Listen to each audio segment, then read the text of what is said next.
मैंने अपने रब की नाफरमानी की, इस गुनाह का तसव्वुर और अल्लाह के एहसान के तसव्वुर की बुनियाद पर उसके अंदर शर्मिंदगी हो कि मुझसे गुनाह हो कैसे गया। मैं जब अल्लाह का बंदा हूं, अल्लाह का रिस्क खाता हूं, जिंदगी उसने अता फरमाई, ये शर्मिंदगी उसके अंदर महसूस होनी चाहिए, मौजूद होनी चाहिए। मैं आज देखता हूं बहुत सारे लोग तौबा के अल्फाज को इस्तेमाल करते हैं, शर्मिंदगी कतई तौर पर नहीं, नेदामत नहीं, अफसोस नहीं है,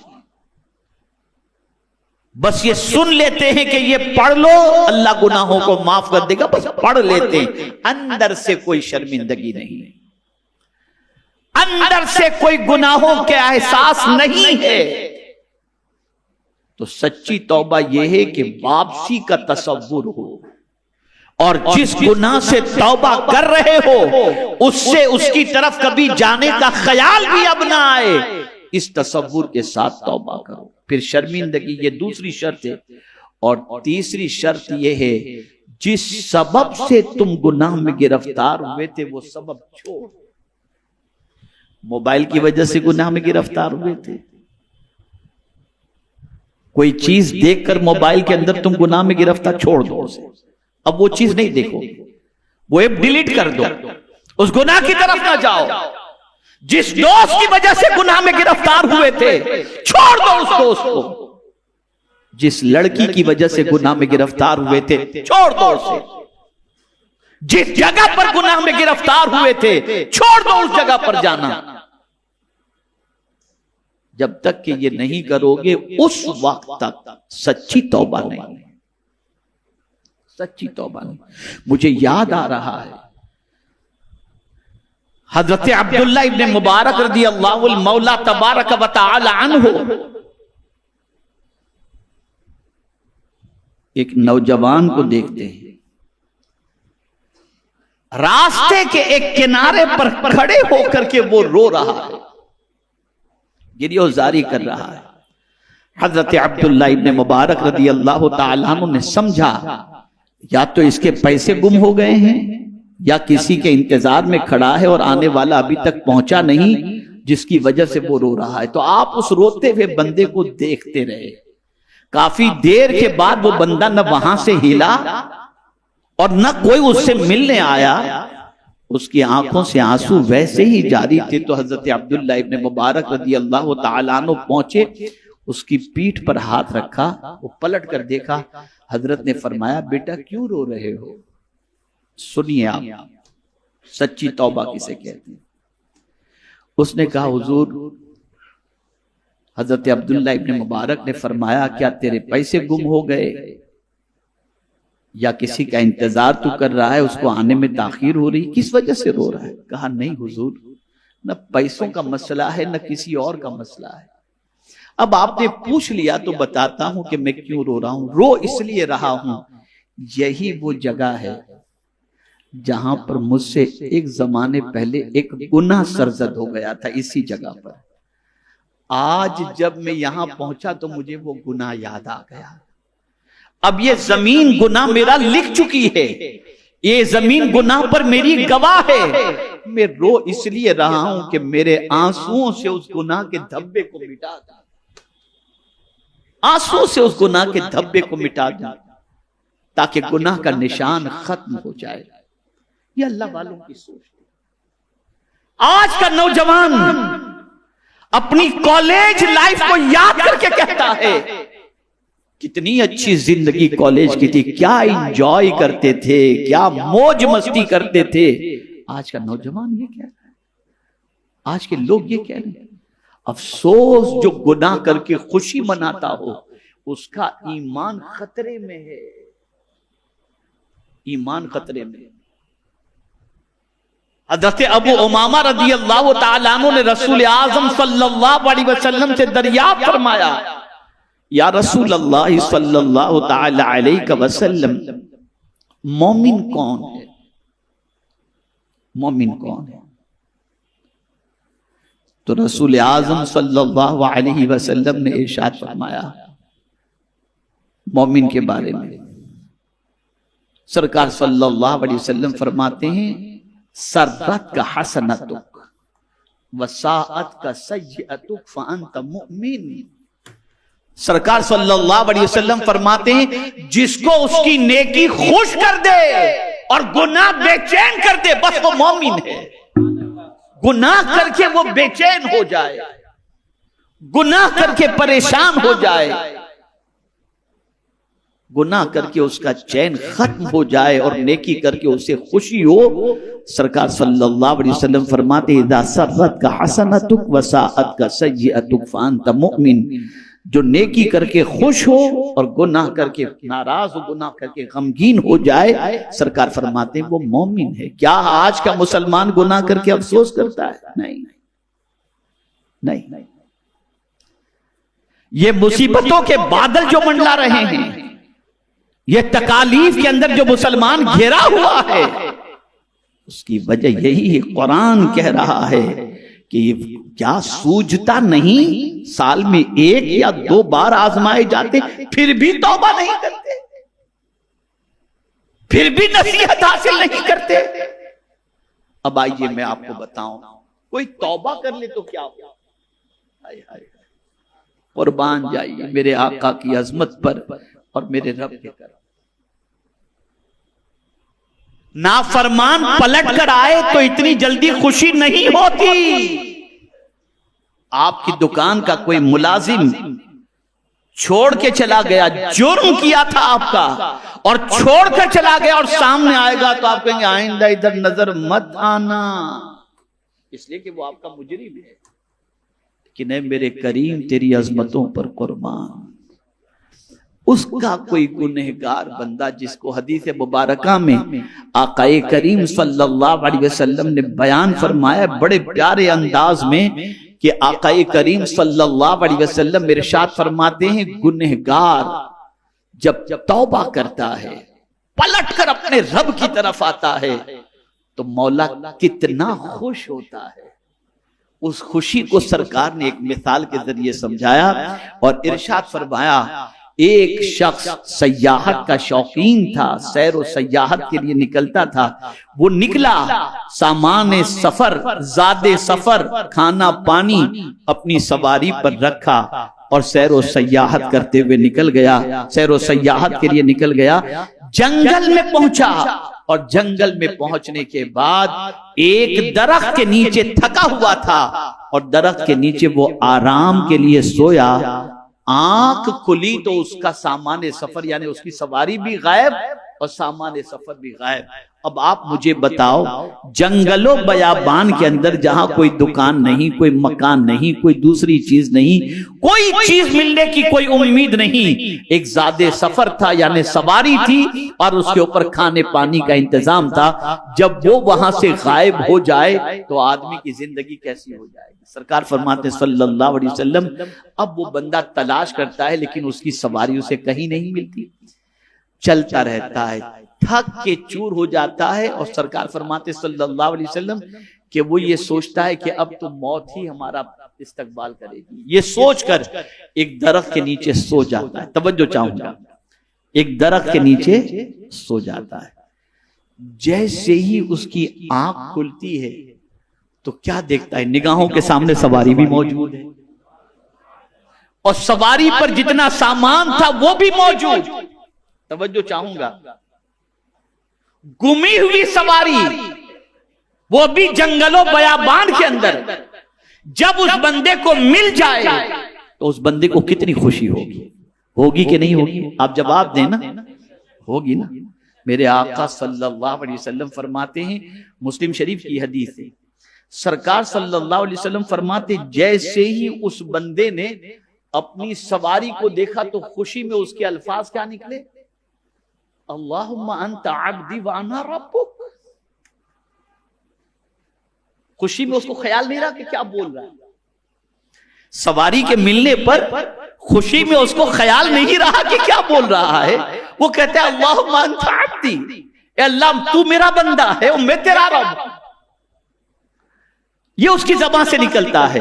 अल्लाह अकबर। इसको मुहद्दिसीन फरमाते अख्ता, उसने खता की, बिशिद्दतिल फराह, खुशी की शिद्दत की बुनियाद, उससे गलती हो गई, उससे गलती हो गई, उसकी ज़बान से ही निकला। अब उस बंदे को जितनी खुशी सवारी के मिलने पर हुई, सरकार फरमाते हैं उससे ज्यादा मेरे रब को खुशी मेरे बंदे के तौबा कर, उसके बंदे के तौबा करने पर होती है। एक सवार जितना अपनी सवारी के मिलने पर खुश नहीं होता, उससे ज्यादा बंदा जब अल्लाह की बारगाह में तौबा कर लेता है तो अल्लाह ताला खुश हो जाया करता है। और इंसान बहकता भी है खुशी के अंदर और बहकता भी है गम के मौके पर। उस अल्फाज के इस्तेमाल पर उसकी नीयत कोई ऐसी नहीं थी, अल्लाह अज़्ज़ व जल्ल ने उसे माफ भी फरमा दिया, उस पर कोई पकड़ नहीं, इसलिए कि उसने जानबूझकर ऐसा नहीं कहा। खुशी के अंदर उसके मुंह से ऐसे अल्फाज निकल गए, कहना कुछ था, कह कुछ दिया। उमूमी तौर पर इंसान फिसलता है खुशी ही में। आज जितने भी प्रॉब्लम पैदा हो रहे हैं गुनाहों के, वो खुशी ही में हो रहे हैं। और इसी तरीके से गम में भी इंसान वो अल्फाज बोल जाता है जो उसे नहीं बोलना चाहिए। तो खुशी और गम के अंदर भी कंट्रोल होना चाहिए। मेरे प्यारे आका सल्लल्लाहु अलैहि वसल्लम के प्यारे दीवानों, अल्लाह अज़्ज़ व जल तौबा करने वाले को कितना पसंद फरमाता है। अल्लाह अज़्ज़ व जल्ल फरमाते गुनहगारों को ये एक तंबीह है, तंबीह कहें या खुशखबरी कहें, अलम यअलमू अन्नल्लाह हुवा यक़बलु तौबत अन इबादिही व याख़ुज़ु सदक़ात व अन्नल्लाह हुवा तव्वाबुर रहीम। अल्लाह अज़्ज़ व जल्ल इरशाद फरमाता है, क्या उन्हें खबर नहीं, अल्लाह ही अपने बंदों की तौबा को कबूल फरमाता है और सदके खुद अपने दस्ते कुदरत में लेता है, और ये कि अल्लाह ही तौबा कबूल करने वाला मेहरबान है। अगर कोई बंदा तौबा करे तो अल्लाह ताला उसकी तौबा को कबूल फरमाता है।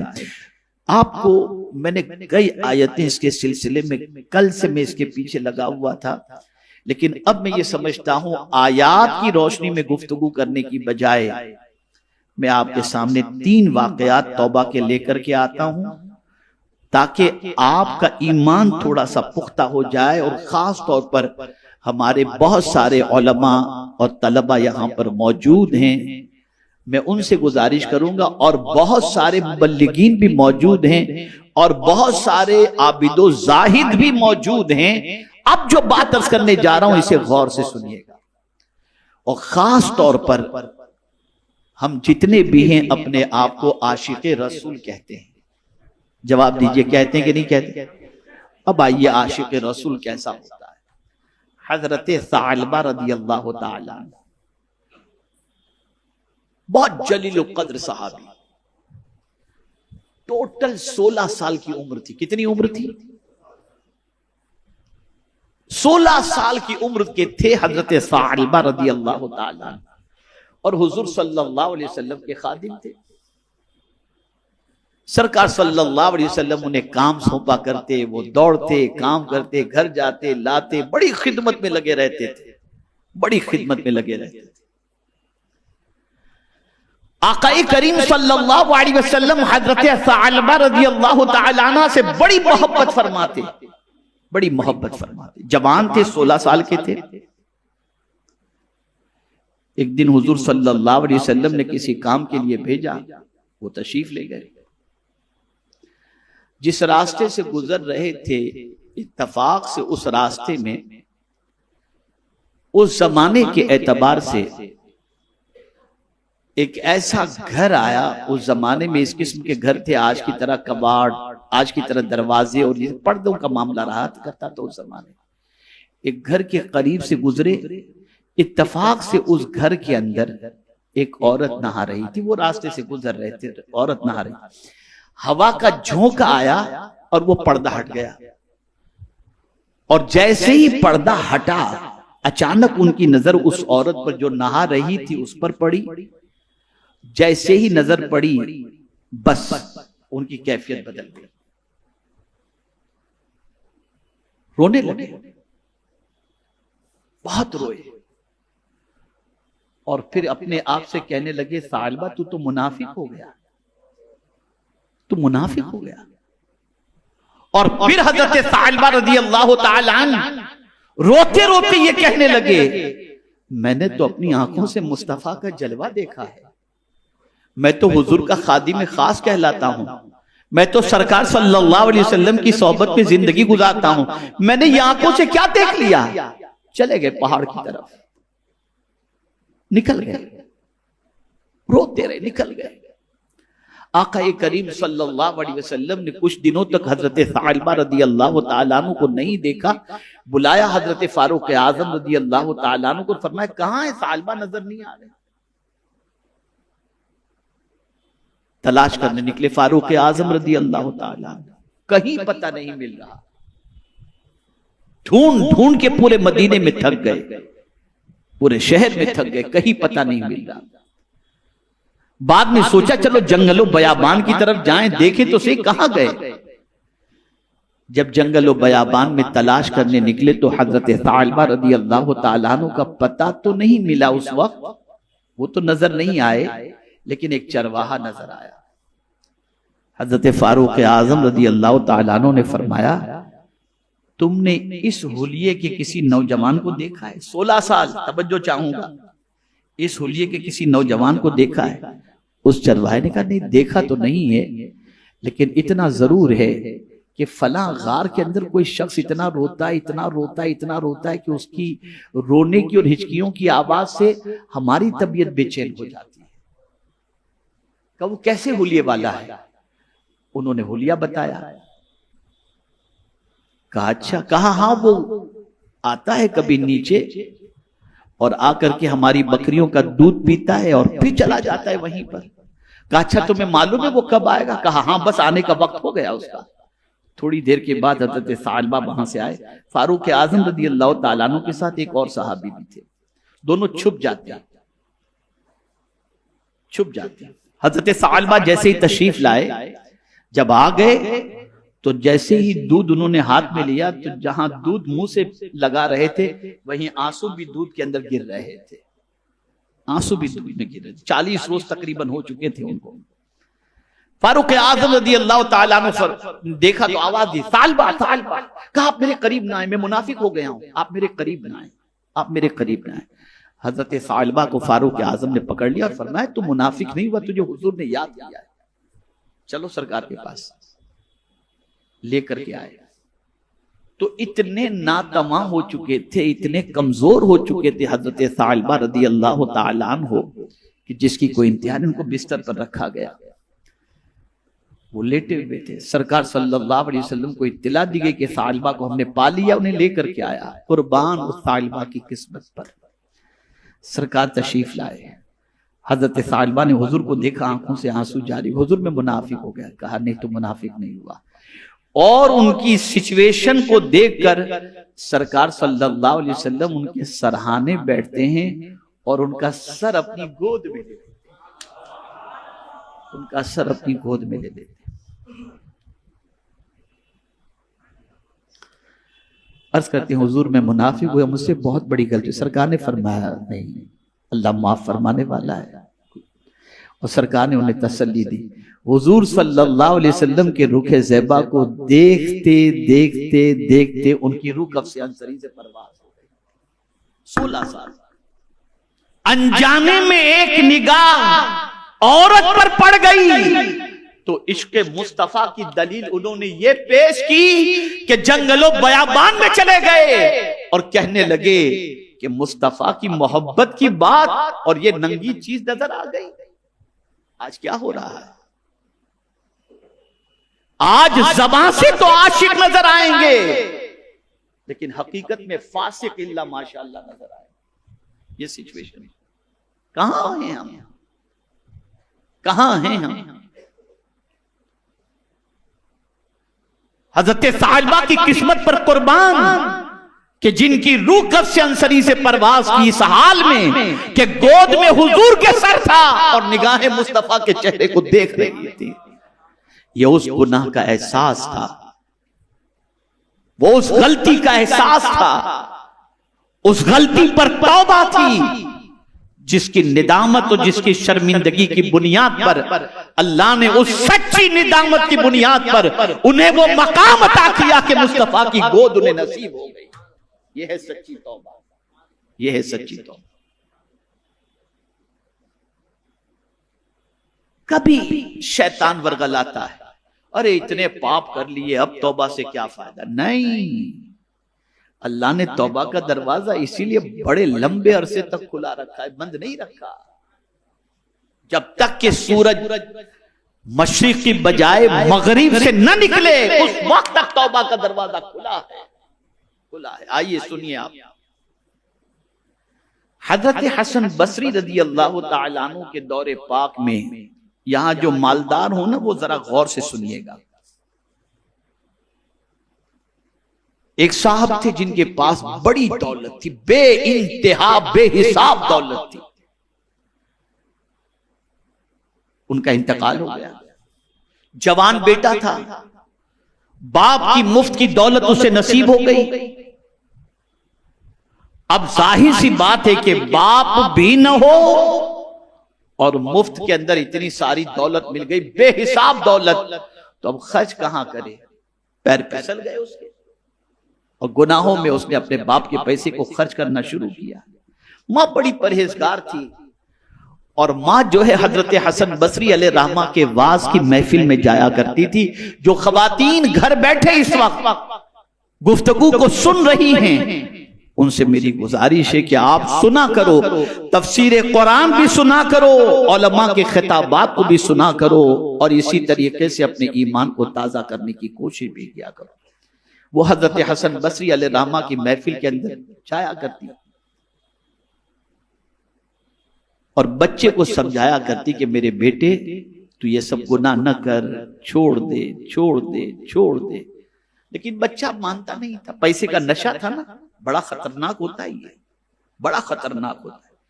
पैसे का नशा था, गुनाह छोड़ने को तैयार नहीं। मां ने हजार समझाया लेकिन तैयार नहीं। फिर अचानक उस नौजवान को बुराई की वजह से, बुरे काम की वजह से, गंदे काम की वजह से उसे बीमारी लाहिक हो गई।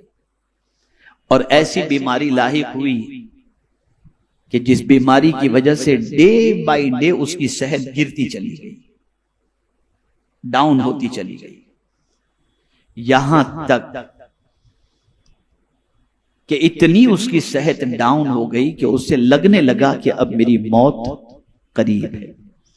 अब उसमें इतनी ताकत नहीं थी कि वो हजरत हसन बसरी अलैहि रहमा की महफिल में जा सके। मां चाहती थी कि वो पहुंचे हजरत हसन बसरी की महफिल में और वहां जाकर के ये तौबा कर ले और हजरत हसन बसरी अलैहि रहमा इसे तौबा करा दे। लेकिन अब उसके जिस्म में इतनी ताकत नहीं थी कि वो जा सके।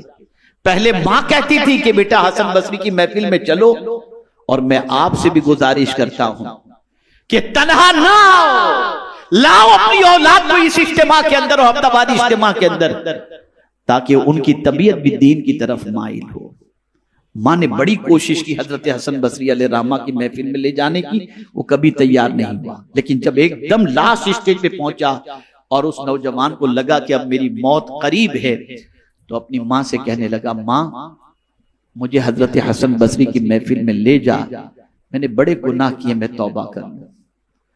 मां ने कहा, बेटे तेरे में चलने की सकत नहीं है, लेकिन मैं तेरे लिए मुसलसल हजरत हसन बसरी को दुआ के लिए कहा करती थी, वो मुझे पहचानते हैं, मैं जाती हूँ उनसे, मैं बात करती हूँ कि वही आकर के तुझे तौबा करा दे। अब सुनिए, मां चूंकि अपने बच्चे के सारे ऐब हजरत हसन बसरी को बता चुकी थी कि मेरा बेटा ये करता है, मेरा बेटा ये करता है। अब जाकर जैसे ही उसने हजरत हसन बसरी अलैहि रहमा से कहा कि मेरा बेटा अब तैयार हुआ है मौत के दरवाजे पर पहुंचकर तौबा करने के लिए, आप आए और मेरे बच्चे को तौबा करा दें, तो हजरत हसन बसरी अलैहि रहमा ने फरमाया, ऐसे नालायक के लिए मैं आऊं जो इतना गुनाहों में डूबा रहा, तेरी नाफरमानी करता रहा, जाओ मैं तौबा कराने नहीं आता। वो नहीं आए। कौन? हजरत हसन बसरी, जिन्होंने मौला अली की गोद में परवरिश पाई, ताबई थे वो। अब मां मायूस होकर आई और अपने बेटे से कहती है, बेटे पहले ही जब तू सेहतमंद था और मैं जब तुझे कह रही थी उस वक्त ही चल करके तू तौबा कर लेता हजरत हसन बसरी के हाथों पर, तो कितना ही अच्छा होता। अब तेरे पाप की बुनियाद पर वो आने के लिए तैयार नहीं। तवज्जो चाहूंगा, जिंदगी में कभी रब से मायूस मत होना। अब तेरे पाप की बुनियाद पर वो नहीं आए। उस नौजवान ने सुना, बस उसने रोना शुरू किया। अब रोकर अपने मौला से लौ लगाई, मौला मैं इतना गुनहगार हूं कि तेरा नेक बंदा मुझे तौबा कराने के लिए भी नहीं आया, यकीनन ये मेरे गुनाहों की वजह से। मौला सबके दरवाजे बंद हैं, तेरा दरवाजा तो बंद नहीं हुआ। मैं सच्चे दिल से तौबा करता हूं। जितने आज तक गुनाह हुए, मैं आज के बाद कभी उन गुनाहों की दहलीज पर सेहतमंद होकर के भी नहीं जाऊंगा। मैं वादा करता हूं, मैं सच्ची तौबा करता हूं। मेरे मौला तू मुझे माफ फरमा दे, तेरे अलावा कौन है जो मेरे गुनाहों को माफ करे।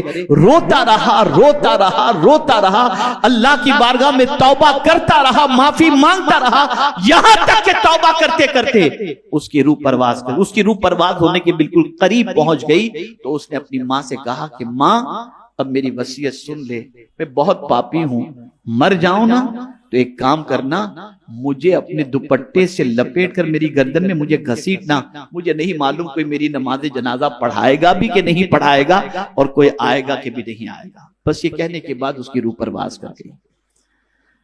अब जब रूह परवास कर गई तो मां के दिल में ख्याल पैदा हुआ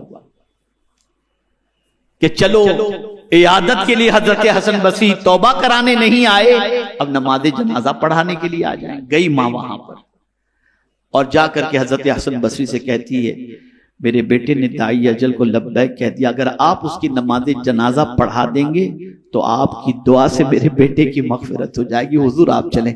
कहा ऐसे लोग, ऐसे की नमाज जनाजा मैं नहीं पढ़ाऊंगा जो इतना गुनाहों में डूबा हुआ था। मां मायूस होकर आ गई, बच्चा था ही ऐसा। मां मायूस होकर आ गई। आकर के मां ने कुर्ब जवार के मुसलमानों को जमा किया और कहा, मेरे बेटे के तकफीन और तदफीन का इंतजाम करो, उसको गुस्ल दो। तो उन लोगों ने पूछा, नमाज जनाजा कौन पढ़ाएगा? कहा, तुम में से जो चाहे नमाज जनाजा पढ़ा दे, तुम लोग आपस में डिसाइड कर लो। उस शख्स का गुस्ल, कफन, ये सब हो गया। अब नमाज जनाजा की तैयारी हो रही थी कि दरवाजे पर किसी ने दस्तक दी उस औरत की। मां ने दरवाजा खोला तो क्या देखती, हजरत हसन बसरी सामने। हजरत हसन बसरी, मां ने कहा, हुजूर आप तशरीफ ले आए? कहा, हाँ तेरे बेटे की नमाज जनाजा पढ़ाने के लिए आया हूं। आपका एहसान मैं जिंदगी भर नहीं भूलूंगी। अब सुनिए हजरत हसन बसरी का जुमला, गुनाहों में डूबे हुए लोगों, अल्लाह से सच्ची तौबा कर लो, देखो मेरा मौला कितना मेहरबान है। हजरत हसन बसरी अलैहिर्रहमा फरमाते हैं, तू जब मुझे नमाज जनाजा के लिए कहकर गई ना, और मैंने तुझे तो मना कर दिया, लेकिन जब मैं कैलूला के लिए लेटा तो गैब से आवाज आती है, हसन मेरे दोस्त की नमाज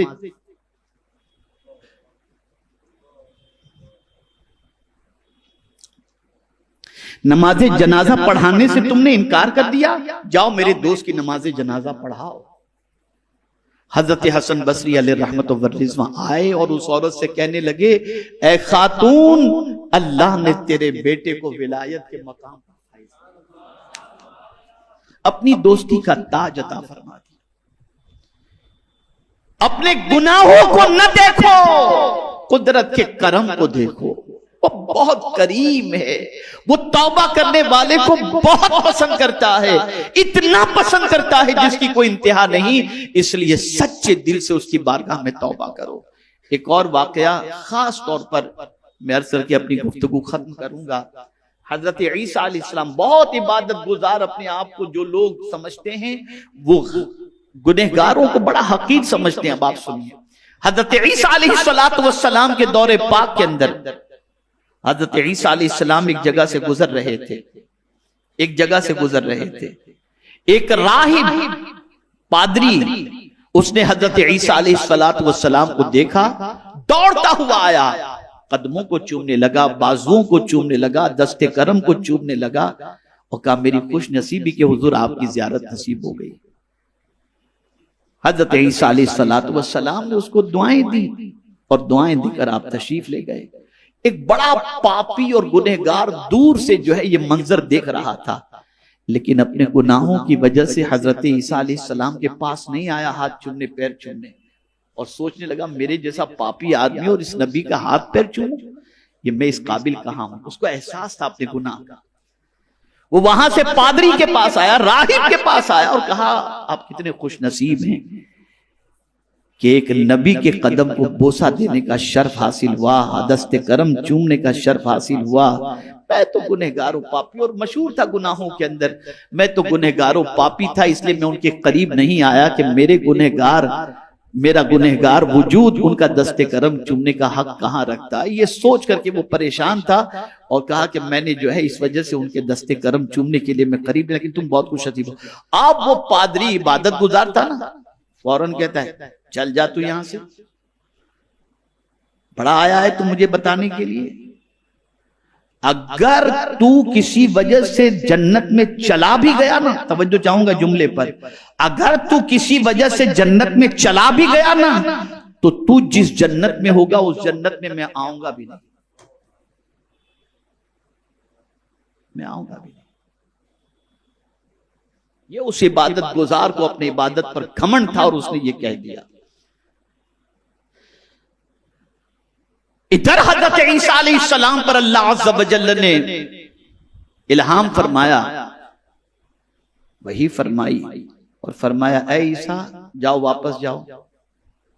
सुनिए आप, वापस जाओ, और जिसने तुम्हारी वजह से उस राहिब को अकीदत से देखा और जिसको अपने गुनाह का एहसास था, जिसकी वजह से वो तुम्हारे करीब नहीं आया अपने आप को गुनहगार समझकर, और वो इबादत गुजार जिसे अपनी इबादत पर नाज था और जिसने ये कहा कि उस गुनहगार मेरे बंदे से कि तू जिस जन्नत में जाएगा वहां मैं नहीं आऊंगा, उस इबादत गुजार से कह दो ये जन्नत में जाएगा और उस जन्नत में तेरे लिए कोई जगह है, कोई जगह नहीं। और अल्लाह ताला ने उस गुनाह पर शर्मिंदगी और एहसास की बुनियाद पर अल्लाह ने उस गुनहगार की बख्शिश फरमा दी, और इबादत पर घमंड करने वाले को अल्लाह ताला ने जहन्नम का ईंधन बना दिया। खबरदार खबरदार खबरदार, अल्लाह अज़्ज़ व जल्ल के किसी गुनहगार बंदे को हकीर न समझो। पता नहीं उसकी जिंदगी का ये गुनाह आखिरी गुनाह हो, और कभी अपनी इबादत पर गुरूर न करो। हो सकता है कि हमारा इबादत करने वाला वो लम्हा जिंदगी का आखिरी लम्हा हो और कदम फिसल जाएं और अल्लाह न करे किस जगह पर चले जाएं। तो आज मुझे आपको पैगाम ये देना है, बहुत कुछ आज तक कर चुके, आओ आज सच्चे दिल से अपने रब की बारगाह में तौबा करके उसको मनाने की कोशिश करें, और वो अगर राजी हो गया तो दुनिया भी संवर जाएगी और आखिरत भी संवर जाएगी। अल्लाह ताला रहमत आलम सल्लल्लाहु अलैहि वसल्लम के सदक़ो तुफ़ैल मुझे आपको सबको अल्लाह और उसके रसूल के इरशाद पर अमल करने की तौफीक अता फरमाए, सच्ची तौबा की तौफीक नसीब फरमाए। जितना मुमकिन हो सका मैंने आपके दिलो दिमाग को सही तौबा की तरफ माइल करने की कोशिश की, और रब को मनाने के हवाले से, राजी करने के हवाले से मैंने आपको बता दिया। बस एक आखिरी बात मैं अर्ज कर दूं, नेक बंदा जब या अल्लाह कहता है तो अल्लाह जवाब में एक मर्तबा लब्बैक फरमाता है, और गुनहगार बंदा जब या अल्लाह कहता है अल्लाह जवाब में 3 मर्तबा लब्बैक फरमाता है। मिसाल अर्ज करता हूं, बड़ी प्यारी मिसाल समझने समझाने के लिए अर्ज करता हूं। 3 मर्तबा लब्बैक फरमाता है, क्यों? तो वजह बयान फरमाई गई, नेक बंदे को तो अपनी नेकियों पर भी भरोसा है, गुनहगार को तो सिर्फ अपने रब की रहमत ही पर भरोसा है। और उसका एग्जाम्पल मैं आपको देता हूं। घर में 4 बच्चे हो ना, 4 बच्चे हो,